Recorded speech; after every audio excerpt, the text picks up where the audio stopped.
ਦਰਸ਼ਕੋ break ਤੋਂ ਬਾਅਦ ਤੁਹਾਡਾ ਸਭ ਦਾ ਨਿੱਘਾ ਸਵਾਗਤ ਹੈ। ਅਗਲੇ ਸ਼ੋਅ ਤੋਂ ਪਹਿਲਾਂ ਅਸੀਂ ਆਪਣੇ ਦਰਸ਼ਕਾਂ ਨੂੰ ਦੱਸ ਦੇਣਾ ਚਾਹੁੰਦੇ ਹਾਂ ਕਿ ਜੇ ਤੁਸੀਂ ਟੀਵੀ 84 ਜਾਂ ਪ੍ਰੋਗਰਾਮ ਸੱਚੋ ਸੱਚ ਨਾਲ ਫੇਸਬੁੱਕ ਰਾਹੀਂ ਜੁੜੇ ਤਾਂ ਇਸ ਨੂੰ ਵੱਧ ਤੋਂ ਵੱਧ ਲਾਈਕ ਕਰੋ ਤੇ ਸ਼ੇਅਰ ਕਰੋ ਅਤੇ ਨਾਲ ਹੀ YouTube ਤੇ ਸਬਸਕ੍ਰਾਈਬ ਕਰੋ। ਇਹ ਵੀ ਦੱਸ ਦਈਏ ਜੇ ਤੁਹਾਡੇ ਕੋਈ ਵੀ ਰਾਏ ਜਾਂ ਸੁਝਾਅ ਜਾਂ ਕੋਈ ਕੁਐਸਚਨਸ ਹੈਗੇ ਨੇ ਉਹ ਤੁਸੀਂ ਸਾਨੂੰ ਸਾਡੀ ਈਮੇਲ ਆਈਡੀ ਤੇ ਭੇਜ ਸਕਦੇ ਹੋ sos@tv84.tv ਤੇ। Thank you so much. So keep watching TV 84। ਜੀ ਡਾਕਟਰ ਸਾਹਿਬ, ਅਗਲੇ ਇਸ਼ੂ ਬਾਰੇ ਤੁਹਾਡੇ ਕੀ ਵਿਚਾਰ ਨੇ, ਕੀ ਕਹਿਣਾ ਚਾਹੋਗੇ ਤੁਸੀਂ ਸਾਡੇ ਦਰਸ਼ਕਾਂ ਨੂੰ? ਦੇਖੋ, ਜਿਵੇਂ ਅਸੀਂ ਪਹਿਲੇ ਸੈਗਮੈਂਟ 'ਚ ਥੋੜਾ ਟੱਚ ਬੇਸ ਕੀਤਾ ਜੀ ਕਿ 23 ਮਾਰਚ ਦਾ ਦਿਨ ਉਸ ਖਿੱਤੇ ਦੇ ਲੋਕਾਂ ਲਈ ਵੀ ਔਰ ਖਾਸ ਤੌਰ ਤੇ ਪੰਜਾਬ ਦੀ ਹਿਸਟਰੀ ਦੇ ਐਂਗਲ ਤੋਂ ਔਰ ਅੰਗਰੇਜ਼ਾਂ ਦੇ ਖਿਲਾਫ ਕਲੋਨੀਅਲ ਰੂਲ ਦੀ ਹਿਸਟਰੀ ਦੇ ਖਿਲਾਫ ਜਿਹੜੀ ਹਥਿਆਰਬੰਦ ਮੂਵਮੈਂਟ ਸੀ ਉਸ ਤੋਂ ਦੇ ਇੱਕ ਅਹਿਮ ਨਾਇਕ ਸ਼ਹੀਦ ਭਗਤ ਸਿੰਘ ਦਾ ਸ਼ਹੀਦੀ ਦਿਨ ਵੀ ਹੈ ਜੀ ਕਿਉਂਕਿ 23 ਮਾਰਚ 1931 ਨੂੰ ਲਾਹੌਰ ਦੀ ਸੈਂਟਰਲ ਜੇਲ੍ਹ ਵਿੱਚ ਉਹਨਾਂ ਨੂੰ ਫਾਂਸੀ ਦਿੱਤੀ ਗਈ ਸੀ। ਉਹਨਾਂ ਦੇ ਨਾਲ ਰਾਜਗੁਰੂ ਔਰ ਸੁਖਦੇਵ, ਦੋ ਹੋਰ ਨੌਜਵਾਨ ਜੀ। ਔਰ ਜ਼ਾਹਿਰ ਤੌਰ ਦੇ ਉੱਤੇ ਬਹੁਤ ਕੁਝ ਭਗਤ ਸਿੰਘ ਬਾਰੇ ਲਿਖਿਆ ਗਿਆ। ਜੇ ਅਸੀਂ ਦੇਖੀਏ ਕਿ ਭਗਤ ਸਿੰਘ ਨੂੰ ਕਲੇਮ ਕਰਨ ਵਾਲੇ ਕਿੰਨੇ ਲੋਕ ਨੇ, ਤੇ ਫਿਰ ਮੈਨੂੰ ਉਹ ਤੱਪਾ ਜੋਗੀ ਜਿਹੜਾ ਕਦੇ ਖਡੂਰ ਸਾਹਿਬ ਦੇ ਵਿੱਚ ਜਿਹਨੇ ਗੁਰੂ ਅੰਗਦ ਸਾਹਿਬ ਨੂੰ ਚੈਲੰਜ ਕੀਤਾ ਸੀ ਔਰ ਗੁਰੂ ਅਮਰਦਾਸ ਜਦੋਂ ਕਿ ਅਜੇ ਸਿੱਖ ਰੂਪ ਦੇ ਵਿੱਚ ਹੀ ਸਨ ਤਾਂ ਉਹਨਾਂ ਕਿਹਾ ਸੀ ਕਿ ਭਾਈ ਜਿਹੜਾ ਵੀ ਇਹਨੂੰ ਜਿੱਥੇ ਲੈ ਜਾਏਗਾ ਮੀਂਹ ਪਏਗਾ, ਕਿਉਂਕਿ ਮੀਂਹ ਨਾ ਪੈਣ ਦਾ ਜਿਹੜਾ ਉਹ ਸਾਰਾ ਚੱਲ ਰਿਹਾ ਸੀ। ਤੇ ਫਿਰ ਜੋ ਹੱਥ ਤੱਪੇ ਦਾ ਕਿਸੇ ਦੇ ਹੱਥ ਬਾਂਹ ਆਈ, ਕਿਸੇ ਦੀ ਲੱਤ ਆਈ, ਉਹ ਘੜੀਸ ਕੇ ਉਹਨੂੰ ਲੈ ਕੇ ਵੀ ਇੱਥੇ ਮੀਂਹ ਪੈ ਜਾਏ, ਉੱਥੇ ਪੈ ਜਾਏ। ਸੋ ਮੈਂ ਸਮਝਦਾ ਹਾਂ ਵੀ ਭਗਤ ਸਿੰਘ ਦੀ ਸਿੱਖ ਲੈਗੇਸੀ ਨੂੰ ਵੀ ਨਕਾਰਨ ਦੀਆਂ ਕੋਸ਼ਿਸ਼ਾਂ ਨੇ ਔਰ ਇਹ ਮਾਰਕਸਿਜ਼ਮ ਦੇ ਨਾਂ ਥੱਲੇ ਜਾਂ ਕਮਿਊਨਿਸਟ ਕਾਮਰੇਡ ਭਰਾ ਸਾਡੇ ਜਿਨ੍ਹਾਂ ਨੂੰ ਹੋਰ ਕੋਈ ਗੱਲ ਸ਼ਾਇਦ ਬਹੁਤੀ ਸਮਝ ਆਏ ਜਾਂ ਨਾ ਆਏ, ਉਹਨਾਂ ਦਾ ਇਸ ਗੱਲ ਤੇ ਹੀ ਜ਼ੋਰ ਲੱਗਾ ਹੁੰਦਾ ਹੈ ਕਿ ਉਹ ਸਾਬਤ ਕਰਨ ਕਿ ਵੀ ਧਰਮ ਚੋਂ ਕੋਈ ਇਨਸਪੀਰੇਸ਼ਨ ਨਹੀਂ ਨਿਕਲਦੀ। ਹਾਲਾਂ ਬੰਦਾ ਇੱਕ ਮਜਮੂਆ ਹੁੰਦਾ ਹਰ ਚੀਜ਼ ਦਾ। ਤੁਹਾਡੇ ਬਚਪਨ ਦੇ ਪ੍ਰਭਾਵ, ਤੁਸੀਂ ਜਿਵੇਂ ਗਰੋ ਹੁੰਦੇ ਹੋ, ਤੁਹਾਡੀ ਮਾਂ ਪਿਓ ਭਰਾ, ਤੁਸੀਂ ਕਿੱਥੇ ਰੁਕੇ, ਕਿੱਥੇ ਪੜ੍ਹੇ, ਕੀ ਅਸਰ ਨੇ। ਔਰ 22-23 ਸਾਲ ਦੀ ਉਮਰ ਦਾ ਭਗਤ ਸਿੰਘ ਫਾਂਸੀ ਤੇ ਚੜ੍ਹਨ ਵਾਲਾ ਜਿਹੜਾ ਉਸ ਸਾਰੇ ਪ੍ਰਭਾਵਾਂ ਚੋਂ ਗੁਜ਼ਰਿਆ ਸਿੱਖ ਪਰਿਵਾਰ ਹੈ। ਜੇਲ੍ਹ ਚੋਂ ਵੀ ਚਿੱਠੀਆਂ ਆਪਣੀ ਮਾਂ ਨੂੰ ਲਿਖਦਾ, ਇੱਕ ਓਂਕਾਰ ਉੱਤੇ ਲਿਖਿਆ ਹੋਇਆ ਹੈ। ਜੈਤੋ ਦਾ ਮੋਰਚਾ ਲੱਗਦਾ ਹੈ, ਜਥੇ ਦੀ ਉਹ ਸੇਵਾ ਕਰਦਾ ਹੈ। ਚਾਚਾ ਅਜੀਤ ਸਿੰਘ ਉਹਦਾ ਰੈਵੋਲੂਸ਼ਨਰੀ, ਜਦੋਂ ਪਗੜੀ ਸੰਭਾਰ ਹੋਏ ਜੱਟਾ, ਪੰਜਾਬ ਦੇ ਵਿੱਚ ਲਹਿਰ ਚੱਲਦੀ ਹੈ ਜਦੋਂ ਕਿ ਕੈਨਾਲ ਕਾਲੋਨੀ 'ਚ ਮਾਲੀਆ ਇਹਨਾਂ ਨੇ ਵਧਾ ਦਿੱਤਾ ਸੀ ਅੰਗਰੇਜ਼ਾਂ ਨੇ, ਉਹਨੂੰ ਉਹ ਲੀਡ ਕਰਦਾ ਹੈ। ਔਰ ਉਸ ਸਾਰੇ ਮਾਹੌਲ 'ਚ ਜਿਹੜਾ ਸਿੱਖੀ ਦਾ ਮਾਹੌਲ ਵੀ ਔਰ ਪੰਜਾਬ ਦੀ ਇੱਕ ਬਹਾਦਰਾਂ ਦੀ ਜਿਹੜੀ ਦਾਸਤਾਨ ਹੈ ਸਾਡੀ ਤਹਿਜ਼ੀਬ ਦੀ, ਔਰ ਅੱਜ ਉਹਨਾਂ ਦਾ ਜਨਮ ਸਥਾਨ ਵੀ ਜਿਹੜਾ ਭਗਤ ਸਿੰਘ ਦਾ ਉਹ ਜ਼ਿਲ੍ਹਾ ਲਾਇਲਪੁਰ ਦੇ ਵਿੱਚ ਚੱਕ ਨੰਬਰ, ਜਿੱਥੇ ਉਹਨਾਂ ਦੇ ਹੁਣ ਘਰ ਨੂੰ ਹੀ ਇੱਕ ਮਿਊਜ਼ੀਅਮ ਬਣਾਇਆ ਹੋਇਆ। ਹਾਲਾਂਕਿ ਕਦੇ ਵੀ ਉਸ ਲੈਗੇਸੀ ਨਾਲੋਂ ਖਟਕੜ ਕਲਾਂ, ਜਿੱਥੋਂ ਉਹਨਾਂ ਦੇ ਪੁਰਖੇ ਉੱਠ ਕੇ ਗਏ ਸੀ, ਭਗਤ ਸਿੰਘ ਆਪ ਕਦੇ ਵੀ ਖਟਕੜ ਕਲਾਂ ਨਹੀਂ ਆਇਆ। ਲੇਕਿਨ ਭਾਵੇਂ ਉਹਨੂੰ ਜ਼ਿਲ੍ਹਾ ਬਣਾ ਦਿੱਤਾ ਹੈ, ਜ਼ਿਲ੍ਹਾ ਸ਼ਹੀਦ ਭਗਤ ਸਿੰਘ ਨਗਰ ਦੇ ਨਾਂ ਥੱਲੇ, ਪਰ ਉਹਨਾਂ ਦੀ ਜਿਹੜੀ ਸ਼ਹਾਦਤ ਵੀ ਹੁੰਦੀ ਹੈ, ਫਾਂਸੀ ਵੀ ਉਹ ਲਾਹੌਰ 'ਚ ਹੈ। ਸੋ ਜ਼ਾਹਿਰ ਹੈ ਮੈਂ ਇਸ ਤੋਂ ਗੱਲ ਇਸ ਲਈ ਸ਼ੁਰੂ ਕੀਤੀ ਕਿ ਜਦੋਂ ਅਸੀਂ ਇਸ ਪ੍ਰਭਾਵ ਨੂੰ ਦੇਖਾਂਗੇ ਕਿ ਭਗਤ ਸਿੰਘ ਕੰਟੀਨਿਊਟੀ ਸੀ ਉਸ ਪੰਜਾਬ ਦੀ ਧਰਤੀ ਤੇ ਅੰਗਰੇਜ਼ਾਂ ਦੇ ਖਿਲਾਫ ਹਥਿਆਰਬੰਦ ਲੜਾਈ ਦੀ ਗੱਲ ਦੀ, ਔਰ ਭਗਤ ਸਿੰਘ ਦੀ ਇਨਸਪੀਰੇਸ਼ਨ ਕਰਤਾਰ ਸਿੰਘ ਸਰਾਭਾ, ਯੰਗ, ਜਿਨ੍ਹਾਂ ਦੀ ਪੋਇਟਰੀ ਤੋਂ ਬਹੁਤ ਪ੍ਰਭਾਵਿਤ, ਕੁਰਬਾਨੀ ਤੋਂ। ਸਰਾਭਾ 19 ਸਾਲ ਦੀ ਉਮਰ 'ਚ ਫਾਂਸੀ ਤੇ ਚੜ੍ਹਦੇ ਔਰ ਭਗਤ ਸਿੰਘ ਨੋ ਡਾਊਟ ਇੱਕ ਬੜਾ ਬ੍ਰਿਲੀਐਂਟ ਕਾਲਜ ਡੇਜ਼ ਦੇ ਵਿੱਚ ਹੀ ਉਹ ਜਿਹੜਾ ਸਕੂਲ ਡੇ 'ਚ ਹੀ ਲਿਖਣ ਲੱਗ ਜਾਂਦਾ ਹੈ, ਕਾਨਪੁਰ ਆ ਜਾਂਦਾ ਹੈ, ਇੱਕ ਮੈਗਜ਼ੀਨ ਨੂੰ ਵੀ ਐਡਿਟ ਕਰਦਾ ਹੈ, ਆਰੀਆ ਸਮਾਜ ਲਹਿਰ, ਜਿਹਦੇ 'ਚ ਉਹਨਾਂ ਦੇ ਥੋੜਾ ਬਹੁਤ ਪ੍ਰਭਾਵ ਪਰਿਵਾਰ ਦਾ ਅਸਰ ਸੀ, ਉਹਦਾ ਵੀ ਉਹਨੇ ਪ੍ਰਭਾਵ ਕਬੂਲਿਆ। 1917 ਦੇ ਵਿੱਚ ਰਸ਼ੀਅਨ ਇਨਕਲਾਬ ਹੁੰਦਾ, ਰਸ਼ੀਆ ਚੇਂਜਸ, ਕਿਉਂਕਿ ਗਦਰ ਪਾਰਟੀ ਦੀ ਮੂਵਮੈਂਟ ਦੀ, ਗਦਰ ਲਹਿਰ ਦੀ ਫੇਲਿਅਰ 'ਚੋਂ ਇੱਕ ਗੱਲ ਆ ਗਈ ਸੀ ਬਹੁਤਿਆਂ ਕਿ ਜੇ ਬਾਹਰਲੀ ਕੋਈ ਮਦਦ ਨਾ ਹੋਏ ਤੇ ਅਸੀਂ ਆਜ਼ਾਦ ਨਹੀਂ ਹੋ ਸਕਦੇ। ਸੋ ਭਗਤ ਸਿੰਘ ਨੇ ਇੱਕ ਆਪਣਾ ਰਸਤਾ ਚੁਣਿਆ। ਉਹਦਾ ਵਿਜ਼ਨ ਨਾ ਤਾਂ ਇਹ ਕਾਂਗਰਸ ਵਾਲਾ ਸੀ ਜਿਹੜਾ 47 ਤੋਂ ਬਾਅਦ ਜਿਹਨਾਂ ਦੇ ਹੱਥ 'ਚ ਪਾਵਰ ਆਈ, ਨਾ ਹਿੰਦੂਤਵੀ ਜਿਹੜੀ ਹੈ ਕੋਈ ਵਿਚਾਰਧਾਰਾ ਜਾਂ ਵਿਜ਼ਨ ਦੀ ਲਾਈਨ ਸੀ। ਉਹ ਲੋਕਾਂ ਦਾ ਬੰਦਾ ਸੀ, ਇਸ ਲਈ ਉਹਨੂੰ ਹਿੰਦੂ, ਸਿੱਖ, ਮੁਸਲਮਾਨ ਭਗਤ ਸਿੰਘ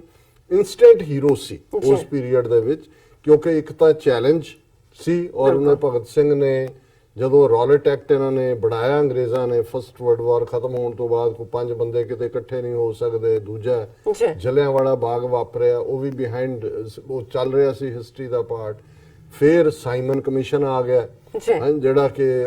ਜਿਹਨੂੰ ਪੰਜਾਬ 'ਚ ਬਾਈਕਾਟ ਕੀਤਾ ਗਿਆ ਵੀ go back, Simon commission go back. ਉਸ ਵਿਰੋਧ ਵਾਲੇ 'ਚ ਵਿੱਚੋਂ ਲਾਜਪਤ ਰਾਏ ਨਿਕਲ ਆਇਆ ਲਾਲਾ ਕਿ ਜੀ ਉਹਨੂੰ ਲਾਠੀਆਂ ਮਾਰੀਆਂ, ਜਿਹੜਾ ਇੱਕ ਡਿਫਰੈਂਟ ਨੈਰੇਟਿਵ ਸੀ। ਜੀ ਤੇ ਫਿਰ ਉੱਥੋਂ ਇੱਕ ਦੁਰਗਾ ਬਾਈ ਨਿਕਲ ਆਈ ਬੰਗਾਲਣ, ਉਹਨੇ ਆ ਕੇ ਚੈਲੰਜ ਕਰਤਾ ਕਿ ਕੀ ਪੰਜਾਬ ਦੀ ਜਵਾਨੀ ਨਪੁੰਸਕ ਹੋ ਗਈ ਹੈ ਕਿ ਲਾਲਾ ਜੀ ਦਾ ਬਦਲਾ ਨਹੀਂ ਲੈ ਸਕਦੀ ਲਾਜਪਤ ਰਾਏ ਦਾ, ਕਿ ਜੀ ਉਹਨਾਂ ਨੂੰ ਲਾਠੀਆਂ ਮਾਰੀਆਂ, ਬਾਅਦ ਚੋਂ ਮਰ ਗਿਆ, ਮਰਿਆ ਉਹ ਟੀਵੀ ਨਾਲ ਵੀ, ਔਰ ਹੋਰ ਵੀ ਇੱਕ ਬਿਮਾਰੀ ਜਿਹੜੀ ਉਹਨੇ ਆਪ ਹੀ ਚੰਬੇੜੀ ਹੋਈ ਸੀ। ਜੀ ਹੁਣ ਉਸ ਸਾਰੇ ਚੋਂ ਭਗਤ ਸਿੰਘ ਔਰ ਉਹਨਾਂ ਦਾ ਗਰੁੱਪ ਨਿਕਲਿਆ। ਜ਼ਾਹਰ ਹੈ ਉਹਨਾਂ ਨੇ ਸਾਈਮਨ ਕਮਿਸ਼ਨ ਦੇ ਉਸ ਜਿਹੜਾ ਲਾਜਪਤ ਰਾਏ ਦਾ ਬਦਲਾ ਲੈਣ ਸਾਂਡਰਸ ਉਹਨੂੰ ਮਾਰਿਆ। ਪਰ ਜਿਹੜੀ ਅਰੈਸਟ ਹੈ ਉਹਨਾਂ ਦੀ 1929 ਚ ਹੁੰਦੀ ਹੈ, ਜਦੋਂ ਕਿ ਨੈਸ਼ਨਲ ਅਸੈਂਬਲੀ ਦਿੱਲੀ ਦੇ ਵਿੱਚ ਉਹ ਅੰਦਰ ਅਸੈਂਬਲੀ ਦੇ ਧਮਾਕੇ ਕਰਦੇ ਨੇ, ਧੂਏ ਵਾਲੇ ਬੰਬ ਨੇ,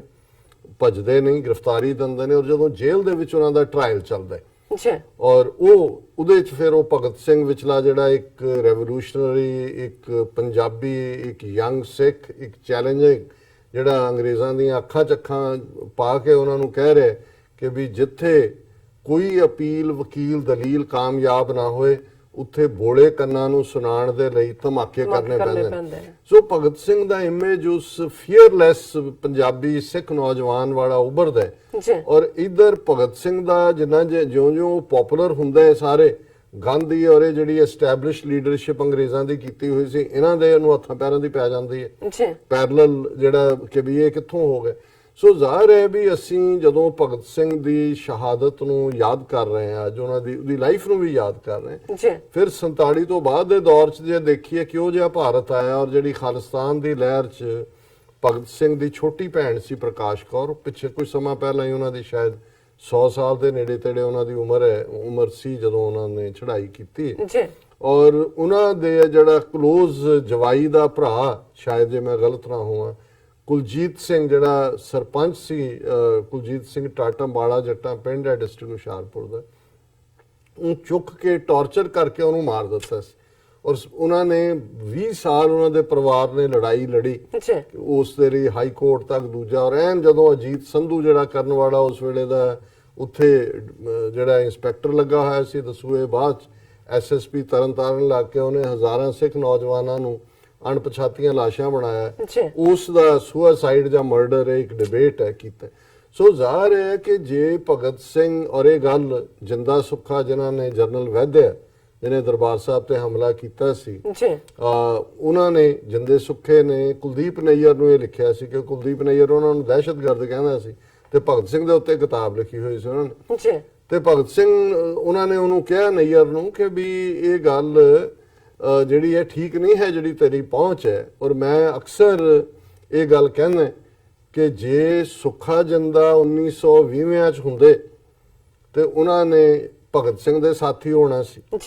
ਤੇ ਜੇ ਭਗਤ ਸਿੰਘ 1980 ਚ ਹੁੰਦਾ ਤੇ ਉਹਨੇ ਜਿੰਦੇ ਸੁੱਖੇ ਦੇ ਸਾਥੀ ਹੋਣਾ ਸੀ। ਗੱਲ ਤਾਂ ਜ਼ੁਲਮ ਨੂੰ ਵੰਗਾਰਨ ਦੀ ਹੈ। ਸੋ ਜ਼ਾਹਿਰ ਤੌਰ ਦੇ ਉੱਤੇ ਭਗਤ ਸਿੰਘ ਦੀ ਜਿਹੜੀ ਪਪੂਲੈਰਿਟੀ ਸੀ ਉਹ ਅਸਮਾਨ ਨੂੰ ਛੋਹ ਰਹੀ ਸੀ। ਜੇਲ੍ਹ ਚ ਹੁੰਦਿਆਂ ਵੀ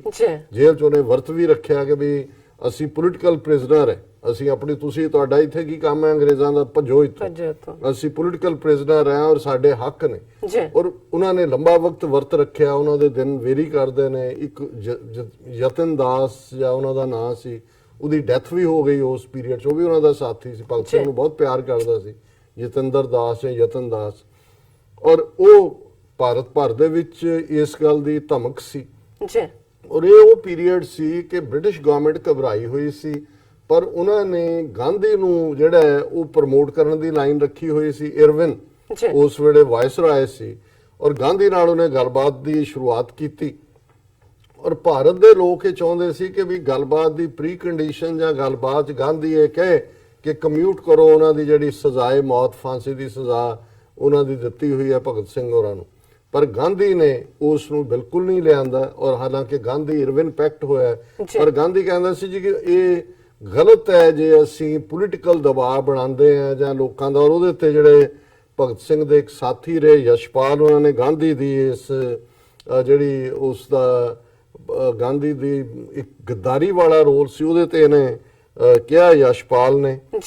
Gandhi considered it moral to put government pressure on the people for prohibition ਕਿ ਗਾਂਧੀ ਜਿਹੜਾ ਹੈ ਇੱਕ ਪਾਸੇ ਸ਼ਰਾਬਬੰਦੀ ਕਰਨ ਦੇ ਲਈ ਤਾਂ ਲੋਕਾਂ ਦਾ ਪ੍ਰੈਸ਼ਰ ਸਰਕਾਰ ਤੇ ਪਾਉਣਾ ਚਾਹੁੰਦਾ ਹੈ, ਜੀ but he considered it immoral to put people's pressure on foreign government to commute the sentences of Bhagat Singh etc. ਪਰ ਜਦੋਂ ਭਗਤ ਸਿੰਘ ਜਾਂ ਦੂਸਰਿਆਂ ਦੀਆਂ ਸਜ਼ਾਵਾਂ ਮੁਆਫ ਕਰਾਉਣ ਦੀ ਗੱਲ ਆਉਂਦੀ ਹੈ ਤੇ ਗਾਂਧੀ ਕਹਿੰਦਾ ਨਹੀਂ ਨਹੀਂ ਇਹ ਇਮੋਰਲ ਹੈ। ਜੀ ਸੋ ਜ਼ਾਹਰ ਹੈ ਅੱਜ ਵੀ ਇੱਕ ਵੱਡਾ ਹਿੱਸਾ ਜਿਹੜਾ ਇੰਡੀਪੈਂਡੈਂਟ ਹਿਸਟੋਰੀਅਨਸ ਦਾ ਹੈ ਉਹ ਭਗਤ ਸਿੰਘ ਨੂੰ ਦੀ ਸ਼ਹਾਦਤ ਦੇ ਲਈ, ਉਹਦੀ ਮੌਤ ਦੇ ਲਈ ਗਾਂਧੀ ਨੂੰ ਜ਼ਿੰਮੇਵਾਰ ਦੱਸਦੇ। ਉਹਦੇ 'ਚ ਕੋਈ ਸ਼ੱਕ ਨਹੀਂ ਹੈ ਕਿ ਅੰਗਰੇਜ਼ ਘਬਰਾਏ ਹੋਏ ਸੀ। ਉਹ ਸਿਰਫ ਚਾਹੁੰਦੇ ਸੀ ਕਿ ਗਾਂਧੀ ਇੱਕ ਵਾਰ ਕਹਿ ਦੇ ਔਰ ਉਹ ਐਗਰੀਮੈਂਟ ਦਾ ਹਿੱਸਾ ਬਣ ਜਾਏ ਕਿ ਜੀ ਇਹ ਕਮਿਊਟ ਕਰ ਦੇ, ਕਿਉਂਕਿ ਸਾਰਾ ਹੀ ਟ੍ਰਾਇਲ ਜਿਹੜਾ ਭਗਤ ਸਿੰਘ ਤੇ ਚੱਲਿਆ, ਭਗਤ ਸਿੰਘ ਦਾ ਵਰਤ ਰੱਖਿਆ, ਉਹ ਆਏ ਉਹਨਾਂ ਨੇ ਕਿਹਾ ਅਸੀਂ ਮੰਨਦੇ ਹੀ ਨਹੀਂ ਤੁਹਾਡੇ ਸਿਸਟਮ, ਇਹ ਝੂਠ ਦਾ ਤੁਹਾਡਾ ਪੁਲੰਦ ਹੈ। ਔਰ ਉਸ ਸਾਰੇ ਚ ਜਿਹੜੀ ਈਵਨ ਜਿਹੜੀ ਜੁਡੀਸ਼ਰੀ ਬਿਠਾਈ ਉਹਨਾਂ ਦੇ ਵਿੱਚ ਇੱਕ ਮੁਸਲਮਾਨ ਜੱਜ ਵੀ ਸਨ, ਜਸਟਿਸ ਸੈਯਦ ਆਗਾ ਹੈਦਰ, ਔਰ ਜਿਹੜੀਆਂ ਵਿਟਨੈਸਸ ਪੇਸ਼ ਕੀਤੀਆਂ। ਇੱਕ ਵੱਖਰਾ ਕੇਸ ਹੈ ਕਿ 126 ਕੇ 27 ਗਵਾਹੀਆਂ ਚੋਂ 90-95 ਹਿੰਦੂ ਨੇ ਜਿਹੜੇ ਅੱਜ ਵੱਡੇ ਭਗਤ ਸਿੰਘ ਦੇ ਬਣੇ ਹੋਏ ਨੇ। ਆਰੀਆ ਸਮਾਜ ਵੀ ਕਲੇਮ ਕਰਦਾ ਹੈ ਭਗਤ ਸਿੰਘ ਆਰੀਆ ਸਮਾਜੀ ਸੀ, ਕਾਮਰੇਡ ਵੀ ਕਲੇਮ ਕਰਦੇ ਨੇ, ਕਾਂਗਰਸੀ ਵੀ ਕਰਦੇ ਨੇ, ਹੁਣ ਅਕਾਲੀਆਂ ਨੂੰ ਵੀ ਚੜ੍ਹਦਾ ਹੈ ਸ਼ੌਕ ਕਿ ਜੀ ਅਸੀਂ ਕਲੇਮ ਕਰੀਏ। ਪਰ ਜਦੋਂ ਜਸਟਿਸ ਸੈਯਦ ਆਗਾ ਹੈਦਰ ਨੇ ਕ੍ਰਾਸ ਐਗਜ਼ਾਮਿਨ ਕਰਨਾ ਚਾਹਿਆ ਵਿਟਨੈਸਸ ਨੂੰ, ਉਹਨਾਂ ਨੂੰ ਵੀ ਆਪਣੇ ਜਿਹੜਾ ਹਟਾ ਦਿੱਤਾ ਗਿਆ ਸੀ ਉਸ ਬੈਂਚ ਤੋਂ। ਔਰ ਇੱਕ ਤਰਫਾ ਜਿਹੜਾ ਪਾਰਟ ਸੀ ਜਿਸ ਦੇ ਥੱਲੇ ਉਹਨਾਂ ਦੀ ਫਾਂਸੀ ਦੀ ਸਜ਼ਾ ਜਿਹੜੀ, ਔਰ ਇਹ ਉਹ ਪੀਰੀਅਡ ਹੈ ਜਦੋਂ ਅਸੀਂ ਇਸ ਸੈਗਮੈਂਟ ਨੂੰ ਕਿਹਾ ਕਿ ਵੀ ਭਗਤ ਸਿੰਘ ਦੀ ਸ਼ਹੀਦੀ 'ਚ ਗਾਂਧੀ ਵਰਸਸ ਕਾਇਦੇ ਆਜ਼ਮ ਜਿਨ੍ਹਾਂ ਦਾ ਰੋਲ, ਤੇ ਮੈਂ ਹਿਸਟੋਰੀਕਲ ਪਰਸਪੈਕਟਿਵ ਤੋਂ ਗੱਲ ਕਰ ਰਿਹਾ ਕਿ ਵੀ ਜਿਹੜੇ ਕਾਇਦੇ ਆਜ਼ਮ ਜਿਨ੍ਹਾਂ ਬੰਬੇ ਤੋਂ ਇਲੈਕਟਡ ਮੈਂਬਰ ਸਨ ਅਸੈਂਬਲੀ ਦੇ, ਔਰ ਉਹਨਾਂ ਨੇ ਜਦੋਂ ਭਗਤ ਸਿੰਘ ਨੇ ਵਰਤ ਰੱਖਿਆ ਹੋਇਆ ਸੀ ਔਰ ਕਾਂਗਰਸ ਓਨ ਕਰਨ ਨੂੰ ਤਿਆਰ ਨਹੀਂ ਸੀ, ਗਾਂਧੀ ਭਗੌੜਾ ਸੀ, ਤੇ ਉਹਨਾਂ ਨੇ ਜਿਹੜੀ ਸਪੀਚ ਉਸ ਜਦੋਂ ਇਹ ਬਿੱਲ ਲਿਆਂਦਾ ਉਹਨਾਂ ਨੇ ਅਸੈਂਬਲੀ ਦੇ ਵਿੱਚ, ਜਿਹਦਾ ਚੇ ਸੀ ਕਿ ਜੀ ਜੇ ਬੰਦਾ ਪੇਸ਼ ਨਹੀਂ ਵੀ ਹੁੰਦਾ ਤੇ ਉਹਦੀ ਸਜ਼ਾ ਸੁਣਾਈ ਜਾ ਸਕਦੀ ਹੈ, ਉਹਦੇ ਤੇ ਬੋਲਦਿਆਂ ਜੋ ਗੱਲਾਂ ਉਹਨਾਂ ਨੇ ਕਹੀਆਂ ਕਾਇਦੇ ਆਜ਼ਮ ਨੇ, ਉਹ ਹਿਸਟਰੀ ਦਾ ਰਿਕਾਰਡ ਹੈ। ਔਰ ਮੈਂ ਐਗਜ਼ੈਕਟਲੀ ਉਹਨਾਂ ਦੇ ਸ਼ਬਦ ਹੀ ਕੋਟ ਕਰਨਾ ਚਾਹੁੰਦਾ ਜੀ। ਔਰ ਇਹਨਾਂ ਨੇ ਇਹ ਕਿਹਾ, ਵੈਲ ਯੂ ਨੋ, ਇਹ ਉਹਨਾਂ ਦੀ ਅਸੈਂਬਲੀ ਸਪੀਚ ਹੈ, well you know perfectly well that these men are determined to die, ਕਿਉਂਕਿ ਭਗਤ ਸਿੰਘ ਦੇ ਨਾਲ ਦੂਜਿਆਂ ਨੇ ਵੀ ਵਰਤ ਰੱਖਿਆ। ਉਹਨਾਂ ਨੇ ਕਿਹਾ ਜੀ ਤੁਹਾਨੂੰ ਸਭ ਨੂੰ ਪਤਾ ਹੈ ਕਿ ਇਹ ਦ੍ਰਿੜਤਾ ਦੇ ਨਾਲ ਮਰਨ ਦਾ, ਸ਼ਹੀਦ ਹੋਣ ਦਾ ਇਰਾਦਾ ਰੱਖਦੇ ਨੇ, ਇਹ ਕੋਵਰਡ ਨਹੀਂ ਹੈਗੇ। well you know perfectly well that these men are determined to die, it is not a joke, ਇਹ ਕੋਈ ਮਜ਼ਾਕ ਨਹੀਂ ਹੈ। I ask the honorable law member to realize that it is not everybody who can go on starving himself to death, ਕਿ ਇਹ ਜਿਹੜਾ ਲਾ ਬਣਾਉਣ ਵਾਲਾ ਮੈਂਬਰ ਸਰਕਾਰੀ ਬੈਠਾ ਹੈ, ਇਹਨੂੰ ਮੈਂ ਇਹ ਦੱਸਣਾ ਚਾਹੁੰਦਾ ਹੈ ਕਿ ਇਹ ਹਾਰੀ ਸਾਰੀ ਦਾ ਕੰਮ ਨਹੀਂ ਕਿ ਉਹ ਭੁੱਖਾ ਰਹੇ ਹਿਮਸੈਲਫ ਔਰ ਭੁੱਖਾ ਰਹਿ ਕੇ ਮਰੇ, ਸਟਾਰਵ ਕਰੇ। try it for a little while and you will see, ਜਰਾ ਕੋਸ਼ਿਸ਼ ਕਰਕੇ ਦੇਖੋ ਭੁੱਖੇ ਰਹਿਣ ਦੀ, ਤੁਹਾਨੂੰ ਪਤਾ ਲੱਗ ਜਾਏਗਾ ਕਿ ਭੁੱਖੇ ਰਹਿ ਕੇ ਮਰਨਾ ਕੀ ਹੈ। the man who goes on hunger strike has a soul, ਕਿ ਵੀ ਜਿਹੜਾ ਬੰਦਾ ਭੁੱਖ ਹੜਤਾਲ ਰੱਖਦਾ ਹੈ ਉਹ ਇੱਕ ਰੂਹ ਵਾਲਾ ਬੰਦਾ ਹੈ, ਉਸ ਦੀ ਇੱਕ ਰੂਹ ਹੈ। he is moved by that soul and he believes in the justice of his cause, ਉਹਨਾਂ ਨੇ ਕਿਹਾ ਕਿ ਵੀ ਉਹਦੀ ਜਿਹੜੀ ਸੋਲ ਹੈ ਉਹ ਉਸ ਨੂੰ ਇਸ ਪਾਸੇ ਤੋਰਦੀ ਹੈ ਕਿ ਵੀ ਤੂੰ ਜਸਟਿਸ ਦੇ ਲਈ ਖਲੋਣਾ ਹੈ। he is not an ordinary criminal, Bhagat Singh ਕੋਈ ਸਧਾਰਨ ਅਪਰਾਧੀ ਨਹੀਂ ਹੈ। who is guilty of cold blooded sordid wicked crime, ਕਿ ਉਹਨੇ ਕੋਈ ਕ੍ਰਾਈਮ ਕੀਤਾ ਹੈ ਕੋਲਡ ਬਲੱਡਡ, ਔਰ ਦੂਸਰਾ ਔਰ ਉਹਦੇ ਚ ਕਿਉਂਕਿ ਜਦੋਂ ਤੱਕ ਉਹਨਾਂ ਨੇ ਆਪਣੀ ਸਪੀਚ ਕੀਤੀ ਅਸੈਂਬਲੀ ਦਾ ਟਾਈਮ ਖਤਮ ਹੋ ਗਿਆ ਔਰ ਉਹਨੇ ਕਿਹਾ ਸਪੀਕਰ ਨੇ ਕਿ ਜੀ ਨੈਕਸਟ ਡੇ ਵੀ ਜਿਹਨਾਂ ਕੰਟੀਨਿਊ ਕਰਨਗੇ, ਤੇ ਅਗਲੇ ਦਿਨ ਜਿਹੜੀ ਉਹਨਾਂ ਨੇ ਕਿਹਾ it seems to me sir, ਇਹ ਸੈਕੰਡ ਡੇ ਦੀ ਉਹਨਾਂ ਦੀ ਸਪੀਚ ਹੈ, it seems to me sir that the great and fundamental doctrine of British jurisprudence which is incorporated and codified in the penal code and the criminal procedure code has very wisely not made such an absurd provision in the criminal law of the country, and I am not satisfied that there is a lacuna in our system of criminal law. ਹੁਣ expert ਸੀ law ਦੇ, ਉਹਨਾਂ ਨੇ ਉਹਨਾਂ ਦੀ ਜ਼ਬਾਨ 'ਚ ਉਹਨਾਂ ਨੂੰ ਸਮਝਾਇਆ ਕਿ ਵੀ ਇਹ ਜਿਹੜੀ ਤੁਹਾਡੀ ਬਹੁਤ ਗ੍ਰੇਟ ਡਾਕਟਰੀਨ ਹੈ ਜੂਰਿਸਪ੍ਰੂਡੈਂਸ ਕਾਨੂੰਨ ਦੀ, ਉਹਦੇ 'ਚ ਇਹ ਜਿਹੜਾ ਪੀਨਲ ਕੋਡ ਤੁਸੀਂ ਬਣਾਇਆ ਹੋਇਆ ਹੈ, ਕ੍ਰਿਮੀਨਲ ਪ੍ਰੋਸੀਜਰ ਕੋਡ ਹੈ, ਬੜਾ ਸਿਆਣਪ ਨਾਲ ਬਣਾਇਆ ਹੋਇਆ ਹੈ, ਔਰ ਉਹਦੇ 'ਚ ਕੋਈ ਪ੍ਰੋਵੀਜ਼ਨ ਨਹੀਂ ਹੈ ਕ੍ਰਿਮੀਨਲ ਲਾਅ 'ਚ ਕੋਈ ਐਬਸਰਡ ਪ੍ਰੋਵੀਜ਼ਨ। ਔਰ ਮੈਂ ਇਹ ਸਮਝਦਾ ਵੀ ਸਾਡੇ ਕ੍ਰਿਮੀਨਲ ਲਾਅ ਦੇ ਵਿੱਚ ਕੋਈ ਜਿਹੜਾ ਹੈ ਉਹ ਲਕੂਨਾ ਨਹੀਂ ਹੈ ਕਿ ਤੁਸੀਂ ਕਹੋ ਜੀ ਇੱਕ ਸਪੈਸ਼ਲ ਬਿੱਲ ਲਿਆਣਾ ਇਹਦੇ ਤੋਂ ਕਿ ਜਿਹੜਾ ਬੰਦਾ ਪੇਸ਼ ਨਹੀਂ ਹੁੰਦਾ ਉਦੋਂ ਉਹਦੀ ਗੈਰ ਹਾਜ਼ਰੀ 'ਚ ਫਤਵਾ ਸੁਣਾਇਆ ਜਾਏ। ਬਿਲਕੁਲ। ਫਿਰ ਉਹਨਾਂ ਨੇ ਕਿਹਾ ਕਿ ਵੀ ਜਦੋਂ ਉਹਨਾਂ ਦੀ ਸਪੀਚ ਹੋਈ ਔਰ ਜ਼ਾਹਰ ਹੈ ਅਸੈਂਬਲੀ 'ਚ ਇੰਨਾ ਜ਼ਬਰਦਸਤ impact C, the outrage over the show trial of Singh made the assembly reject this bill। ਇਹ ਬਿੱਲ ਰਿਜੈਕਟ ਹੋਇਆ ਕਿਉਂਕਿ ਦੇਸੀ ਮੈਂਬਰ ਜ਼ਾਹਰ ਹੈ ਭਾਵੇਂ ਕਾਂਗਰਸ ਦਾ ਕੀ ਸਟੈਂਡ ਸੀ, ਇੰਨਾ ਕੁ ਉਹਨਾਂ ਦਾ ਕਾਇਦਾ। this rejection by a puppet assembly didn't really mean much in actual terms though। the British Indian government simply ignored the house and introduced the amendment as an ordinance। ਕਿ ਉਹਨਾਂ ਨੇ ਕਿਉਂਕਿ ਅਸੈਂਬਲੀ ਨੇ ਪਾਸ ਨਹੀਂ ਕੀਤਾ ਪਰ ਉਹਨਾਂ ਨੇ ਐਜ਼ ਏ ਆਰਡੀਨੈਂਸ ਲੈ ਆਂਦਾ। ਔਰ ਇਹ ਜਿਹੜੀ ਗੱਲ ਜਿਨ੍ਹਾਂ ਨੇ 1931 ਚ ਅਸੈਂਬਲੀ ਚ ਖਲੋ ਕੇ ਕਹੀ, 2011 ਚ ਆਲਮੋਸਟ ਤੁਸੀਂ ਦੇਖ ਲਓ 80 ਤੋਂ ਜ਼ਿਆਦਾ ਸਾਲ ਬਾਅਦ ਫਿਰ ਇੰਡੀਅਨ ਸੁਪਰੀਮ ਕੋਰਟ ਨੇ ਜਿਹੜਾ ਉਹਨਾਂ ਨੇ ਭਗਤ ਸਿੰਘ ਵਾਸ ਸੀਕ੍ਰੇਟ ਉਹਨਾਂ ਨੂੰ ਹੈਂਗ ਕੀਤਾ। ਇਨ 2011 the Supreme Court of India echoing Jinnah said the Singh's trial was contrary to fundamental doctrine of criminal jurisprudence since there was no opportunity for the accused to defend themselves। ਉਹਨਾਂ ਨੇ ਕਿਹਾ ਕਿ ਜੀ ਕਿਉਂਕਿ ਉਹ ਆਪਣੇ ਆਪ ਨੂੰ ਡਿਫੈਂਡ ਨਹੀਂ ਸੀ ਕਰ ਸਕਦੇ, ਸੋ ਜ਼ਾਹਰ ਹੈ ਕਿ ਇਹ ਜਿਹੜਾ ਸਾਰਾ ਹੀ ਪਾਰਟ ਹੈ ਇਹ ਫੰਡਾਮੈਂਟਲ ਜਿਹੜੀ ਡਾਕਟਰੀਨ ਹੈ ਕ੍ਰਿਮੀਨਲ ਜਸਟਿਸ ਦੀ ਉਹਦੀ ਵਾਇਓਲੇਸ਼ਨ ਸੀ। ਸੋ ਮੈਂ ਸਮਝਦਾ ਹਾਂ ਵੀ ਬਹੁਤ ਵਾਰ ਅਸੀਂ ਕਿਉਂਕਿ ਜਦੋਂ ਕਾਇਦੇ ਆਜ਼ਮ ਦੀ ਸ਼ਖਸੀਅਤ ਦੀ ਗੱਲ ਹੁੰਦੀ ਹੈ ਤੇ ਉਹਨੇ ਚੀਜ਼ ਘੁੰਮ ਰਿਹਾ ਹੁੰਦਾ ਹੈ ਕਿ ਜੀ ਵੰਡ ਦਿੱਤਾ, ਇਹ ਹੋ ਗਿਆ, ਉਹ ਹੋ ਗਿਆ। ਇਹ ਨਹੀਂ ਹੈ ਕਿ ਵੀ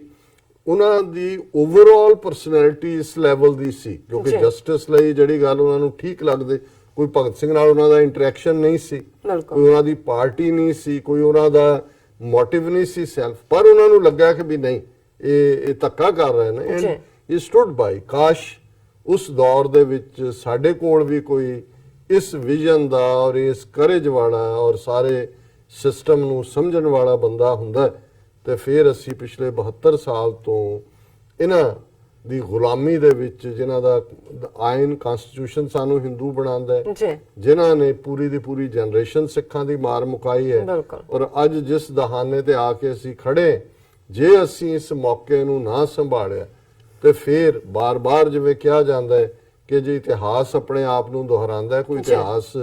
ਕੋਈ ਉਹਦੇ 'ਚ ਕੋਈ ਮਸ਼ੀਨ ਫਿੱਟ ਨਹੀਂ ਹੋਈ ਕਿ ਉਹ ਦੁਹਰਾਉਂਦਾ ਹੈ, ਉਹ ਇਸ ਲਈ ਦੁਹਰਾਉਂਦਾ ਹੈ ਕਿ ਜਿਹਨਾਂ ਨਾਲ ਉਹ ਵਾਪਰ ਰਿਹਾ ਹੁੰਦਾ ਹੈ, ਜੇ ਉਹਦੇ ਤੋਂ ਸਬਕ ਨਹੀਂ ਸਿੱਖਦੇ ਤੇ ਫਿਰ ਉਹੀ ਗਲਤੀਆਂ ਹੁੰਦੀਆਂ ਨੇ ਤਾਂ ਉਹਨਾਂ ਗਲਤੀਆਂ ਦੀ ਉਹੀ ਸਜ਼ਾ ਹੁੰਦੀ ਹੈ, ਉਹੀ ਖਮਿਆਜ਼ਾ। ਜੀ ਡਾਕਟਰ ਸਾਹਿਬ ਬਿਲਕੁਲ ਇੱਥੇ ਦੇ ਨਾ ਬ੍ਰੇਕ ਤੋਂ ਪਹਿਲਾਂ ਅਸੀਂ ਆਪਣੇ ਦਰਸ਼ਕਾਂ ਦੇ ਸਰੋਤਿਆਂ ਨੂੰ ਫਿਰ ਦੁਬਾਰਾ ਅਪੀਲ ਤੇ ਬੇਨਤੀ ਕਰਦੀ ਹੈ ਵੀਅਰਸ, ਜਿਸ ਤਰ੍ਹਾਂ ਕਿ ਤੁਸੀਂ ਜਾਣਦੇ ਹੋ ਕਿ ਟੀਵੀ 84 ਮਨੁੱਖੀ ਹੱਕਾਂ ਦਾ ਪਹਿਰੇਦਾਰ ਹੈ। ਟੀਵੀ 84 ਸਿੱਖਾਂ, ਕਸ਼ਮੀਰੀਆਂ ਤੇ ਭਾਰਤੀਆਂ ਨੌਰਥ ਈਸਟ ਸਟੇਟਾਂ ਦੇ ਲੋਕਾਂ ਦੇ ਸਵੈ-ਨਿਰਣੇ ਦੇ ਹੱਕਾਂ ਦਾ ਹਾਮੀ ਹੈ। ਅਸੀਂ ਚਾਹਾਂਗੇ ਕਿ ਤੁਸੀਂ ਟੀਵੀ 84 ਦੀ ਵੱਧ ਤੋਂ ਵੱਧ ਮਾਈਕ ਸਹਾਇਤਾ ਕਰੋ। ਤੁਸੀਂ ਆਪਣੀ ਮਾਈਕ ਸਹਾਇਤਾ ਸਾਡੀ ਵੈਬਸਾਈਟ tv84.tv ਤੇ ਜਾ ਕੇ ਪੇਪਲ ਦੀ ਵਰਤੋਂ ਕਰਕੇ ਵਨ ਟਾਈਮ ਡੋਨੇਟ ਕਰ ਸਕਦੇ ਹੋ, ਮੰਥਲੀ ਡੋਨੇਟ ਵੀ ਕਰ ਸਕਦੇ ਹੋ। ਤੁਸੀਂ ਟੀਵੀ 84 ਦੇ ਨਾਮ ਤੇ ਚੈੱਕ ਬਣਾ ਕੇ ਸਾਨੂੰ ਮੇਲ ਵੀ ਕਰ ਸਕਦੇ ਹੋ ਸਾਡੇ ਇਸ ਪਤੇ ਤੇ 36-01 37th Avenue, Long Island City, New York 11101 USA, ਜਾਂ ਫਿਰ ਤੁਸੀਂ ਸਾਨੂੰ ਫੋਨ ਰਾਹੀਂ ਵੀ ਸੰਪਰਕ ਕਰ ਸਕਦੇ ਸਾਡੇ ਫੋਨ ਨੰਬਰ ਤੇ 5164060694। Thank you so much viewers, ਤੁਸੀਂ ਕਿਤੇ ਨਹੀਂ ਜਾਣਾ, ਮਿਲਦੇ ਹਾਂ ਛੋਟੇ ਜਿਹੇ ਬ੍ਰੇਕ ਤੋਂ ਬਾਅਦ।